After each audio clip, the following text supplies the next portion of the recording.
thank you for being honest to share your life experience with us. And I believe this can help a lot of people. But the biggest question I have for you is, how did you get out from this thing? What helped you? And when was it? I think the 2015, when I was like, I was before several times in the hospital because they tried to help me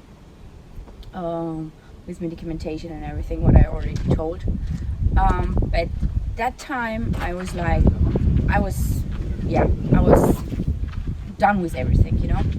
And I was like really praying and say, okay, that would be like my last time to be in the hospital, and I want to be like, I want close up. And so what I did is I talked to the doctor and told her I don't want to have big medication. As long as I'm here, I will try to do it just by the Lord. So I started to praying, and I had a Bible in my room, because in all hospitals you have like German Bibles in the rooms. So, and I start to read there, and I saw a kind of transformation in that time, because it helps me by praying. I became calm down. At that time, of course, I was not allowed to smoke weed, because this is forbidden in the hospital. Even though it would be an option, because if you being addicted to something, you always find a way to get it, you know. Okay. So, but I said by myself, okay, I don't want that.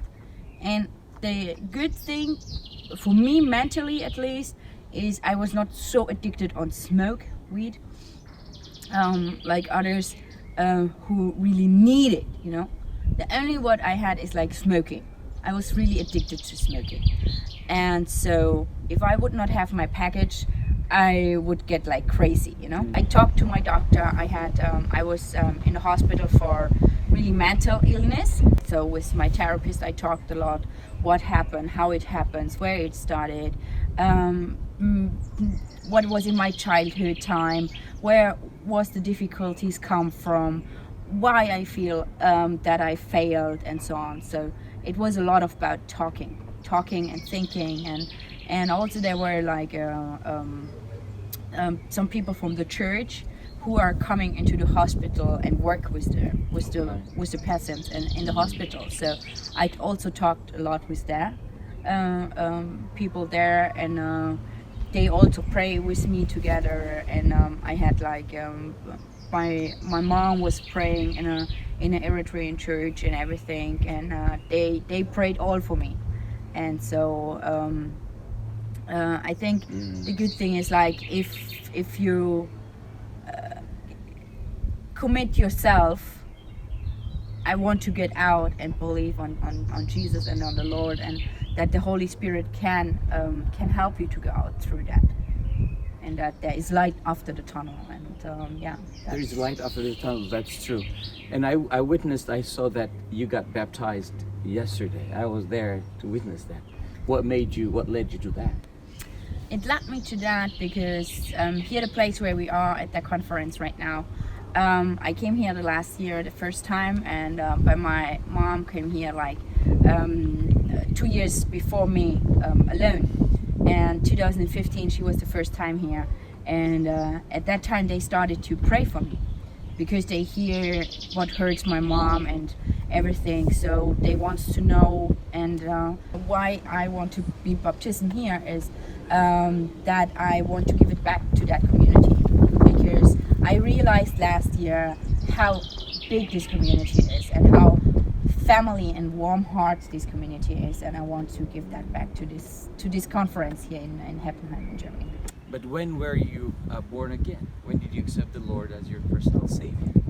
As a change, I realized 2015 in this hospital. The real acceptance came last year here in that conference. Yeah, the real, like, I'm healed, I got out of everything and I accepted, and I got like, there were pastors here praying for me in that time, and I had like Vasilase,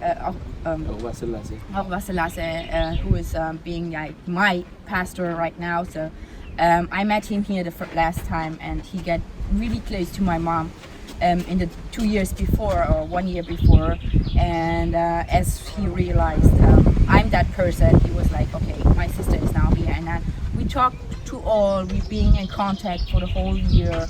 I learned a lot. I learned a lot also for my Christian mom, Ganesh, because she accepts me how I am, and I get so warmed up here.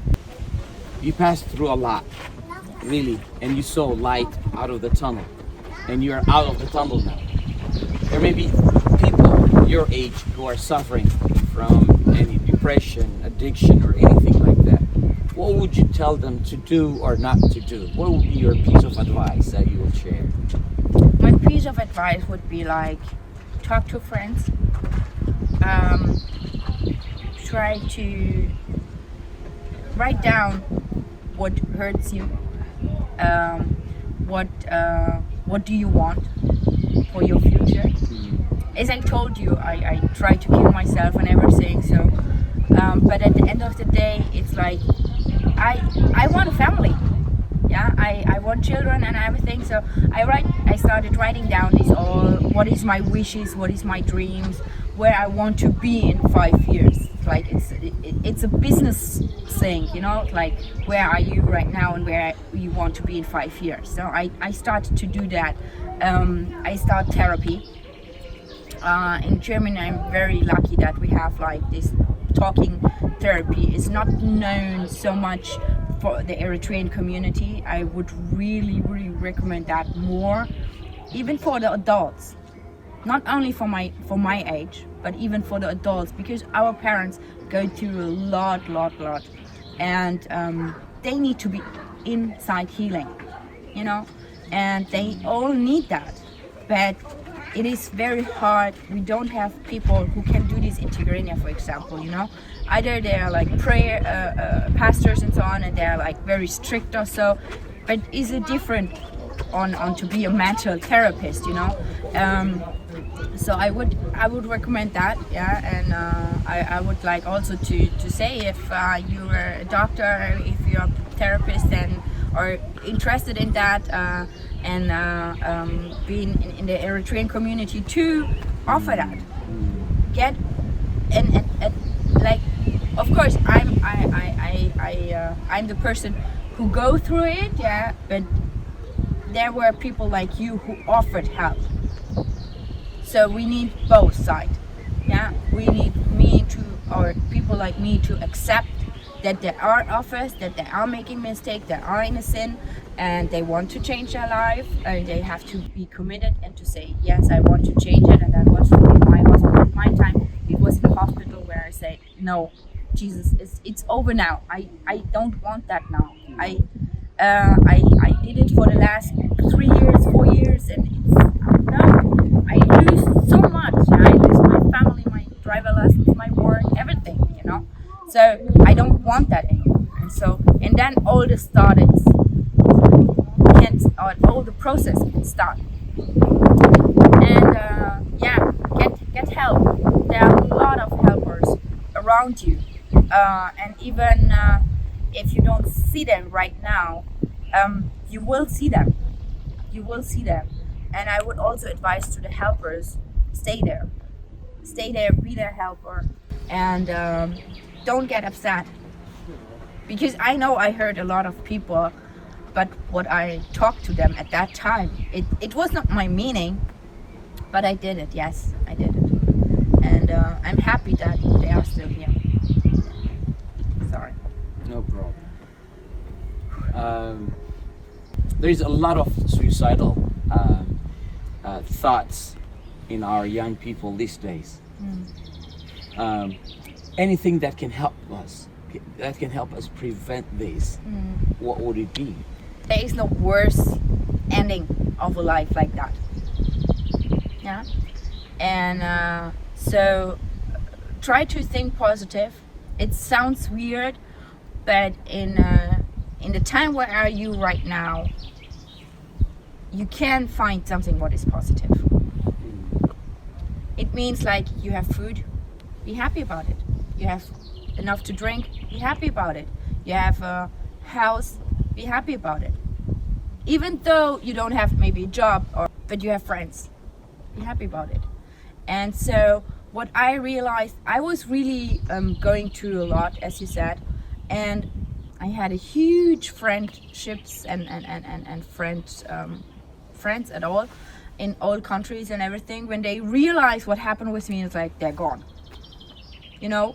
But they are still keeping some friends, and these are the real friends. They go through you this whole, you know. So be happy about them. Okay. Get close to that friends, because they friends will help you to get food. They friends will help you to go from A to B. Pray, and try not to be alone. To be alone is like thinking too much, like how can I kill myself? I was thinking that a lot as long as I was alone. As soon as I was with people, I was not thinking so much about it. Yeah, like look for friends, look for communities. In Germany, for example, we have like a hotline. You can call them. Yeah, you can call them, and even in the night when it's 5 o'clock in the morning, you're feeling like I do it now. No, call that number. Save it in your mobile. Call that number. There's 24-hour service on that. You know, so like they will help you to go through. They will talk to you. They don't know you there.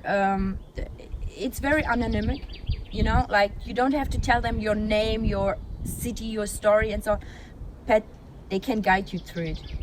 And so they're like a mentally ambulance, you can say, a mentally ambulance. Yeah. I really would like to thank you on behalf of Free Productions for your honesty, for helping us understand your life and how we can help our young people. This is a very tragedy that you passed through, but I'm glad you are over it. Yes. So, and I'm sure you will not be back into another. No. I know that you have stopped smoking and you weed and you drinking. All these are over. Yes. Yes. And you are just a new creature in the Lord. Yes. And you got baptized, saying that I died with the Lord, got resurrected with the Lord. So you have a new life. And praise be to God. Thank you. Thank you for Amen. your time. Thank you for your honesty, and we really appreciate